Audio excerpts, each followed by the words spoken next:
Okay, we've now got a problem. We've got a blood vessel. So we spoke about what happens in a normal blood vessel where there's no hole in it, nothing wrong with it. Now we've got a massive hole in it.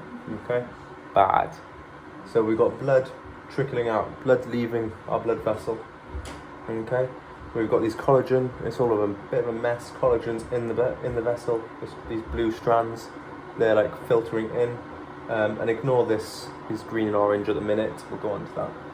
Okay, so what's our first step in our clotting? Well, not in our clotting bit, but in our general response to vascular damage. Okay, so we're gonna have our vascular spasms. Okay, so this is just going to be contraction of our vessels to try and reduce the flow of blood that's leaving our vessels. Okay, so what causes this? We have three main causes of vascular spasms. So the first one, we're going to talk about a sort of a chemical that's produced by our endothelium cells. So it produces endothelin. Okay. What happens is this is in the blood, and when you get this hole in our bloodstream, it can now escape and it can interact with the smooth muscle, the receptors on our smooth muscle. Okay. When that binds to it, it causes our muscle to contract. So that's the first way.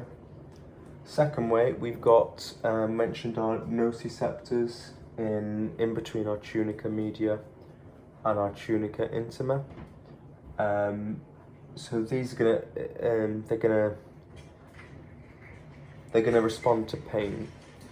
So we've got these inflammatory markers, which are released sort of when you've got a problem. They're gonna bind to these receptors on our nociceptors, and in turn, this is gonna trigger our smooth muscle to contract again. Okay, so second pathway. The third pathway, they call it the myogenic mechanism. Okay, so we've got all this blood that we spoke about that's rushing out of our, through our endothelium, past our subendothelium, and then it hits our tunica media, which is where our smooth muscle is. So our blood is coming into direct contact with our smooth muscle. Okay, that doesn't normally happen. So when that does happen, it causes a myogenic mechanism, which is basically the smooth muscles contract, okay, and vasoconstriction occurs. So why do we need vascular spasms? Again, it reduces, it vasoconstricts, so less blood flow going through, and also it brings these sort of endothelium, it brings it together. So if you constrict it, they're going to come in together, it's going to squeeze them. If we think back to our myosin actin filaments, cross bridges formed, they come out and they snap back together. So when you're contracting, you're snapping them together.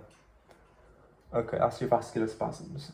After that then, we're going to have our platelet plug formation. So normally, in our blood, we've got these little platelets, orange, they're floating around, they're going through our blood, and they're negatively charged, okay? So what happens is, we've got a hole in our blood vessel. So our endothelium cells, they secrete von Willebrand factor. Okay, so this factor, it binds to our collagen. So our von Willebrand factor, it binds to our collagen, our negatively charged collagen, and acts as sort of like a layer. Okay, so what happens is, now this, I imagine von Willebrand factor is positively charged. So what happens is, as these negatively charged platelets are travelling through, they now interact with our von Willebrand and they bind to it. Okay, so we have this initial layer of platelets that surround the von Willebrand factor. Okay, that's good. We're starting to get this primary clot, where platelets are coming together and sticking to one another, or sticking to our von Willebrand, not to each other yet. Okay, so after this happens, we're going to have three things are going to be secreted by these platelets. these platelets that are bounded to von Willebrand factor, they're going to secrete three things, and that is ADP, thromboxane A2, and serotonin.